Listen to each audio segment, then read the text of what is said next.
শুক্রবার বিকালে সামাজিক যোগাযোগ মাধ্যম ফেসবুকের একটি পোস্টে ইসলামী স্কলার শায়েখ আহমদুল্লাহ অপরাধীর চরম শিখরে ওঠা অ্যাবস্টেইন সম্পর্কে উল্লেখ করেন। অ্যাবস্টেইনের পাশবিক যৌনাচার ও বিচিত্র রকমের অমানবিক কর্মকাণ্ড শয়তান তুষ্টি ও শয়তানি উপাসনা আরাধনার স্পষ্ট রূপ। পোস্টে তিনি লেখেন, কুরআন ও হাদিসে কেন বারবার শয়তানের পদাঙ্ক অনুসরণ ও শয়তানের ধোঁকা থেকে বেঁচে থাকতে সতর্ক করা হয়েছে। অ্যাবস্টেইনের ঘটনা আমাদের সামনে সেই বাস্তবতাকে চোখে আঙুল দিয়ে দেখিয়ে দিল। নির্মাণে নাম্বার 1 শাহ সিমেন্ট। ইসলাম শুধু জিনা ব্যভিচার নিষিদ্ধ করেনি, বরং জিনার ধারে কাছেও যেতে কঠোরভাবে বারণ করেছে, কারণ অপবিত্রতার মাধ্যমে শয়তান বেশি তুষ্ট হয়। অ্যাবস্টেইনের পাশবিক যৌনাচার ও বিচিত্র রকমের অমানবিক কর্মকাণ্ড মূলত সেই শয়তান তুষ্টি ও শয়তানি উপাসনা আরাধনার স্পষ্ট রূপ।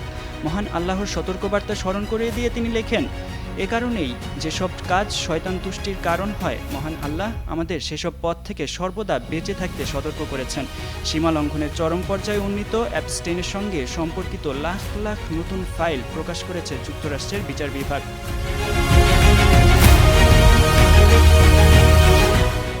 এর আগে সোমবার নিজের ভেরিফাইড ফেসবুক অ্যাকাউন্টে একটি পোস্টে শায়েখ আহমদুল্লাহ অ্যাবস্টেইন ফাইলকে কেলেঙ্কারি নয় বলে এটিকে সভ্যতার আয়না বলে আখ্যা দেন। তিনি বলেন, অ্যাবস্টেইন ফাইল একটি কেলেঙ্কারি নয়, এটি সভ্যতার আয়না। এই আয়নার মাধ্যমে আমরা পশ্চিমা সভ্যতার বীভৎস চেহারাটা আবারও দেখে ফেললাম।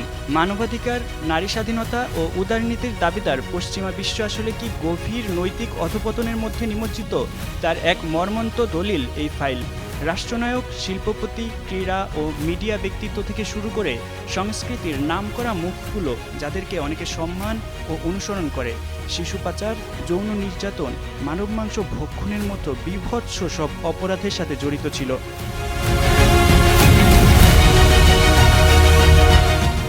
তার মতে, অ্যাবস্টেইনের ঘটনাকে স্রেফ বিকৃত মানসিকতা থেকে উৎসারিত বলা কঠিন। খোলা চোখে যেগুলোকে বিকৃত মানসিকতার প্রকাশ বলে মনে হয়, সেগুলো পরিকল্পিতভাবে শয়তান তুষ্টির প্রচেষ্টার রিচুয়াল। এত বিপুল সংখ্যক মানুষ একত্রে ও ধারাবাহিকভাবে এমন জঘন্য পাশবিক কর্মকাণ্ডে লিপ্ত হচ্ছে, একে কেবল মানসিক বিকৃতি বলে ব্যাখ্যা করা কঠিন। বিকৃত মানসিকতার পাশাপাশি এতে শয়তানি উপাসনা ও আরাধনার এক সুসংগঠিত রূপ স্পষ্ট হয়ে ওঠে।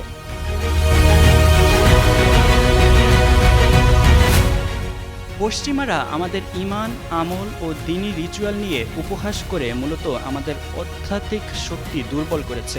পক্ষান্তরে তারা তাদের স্যাটানিক রিচুয়ালিটি ঠিকই বজায় রেখে চলেছে।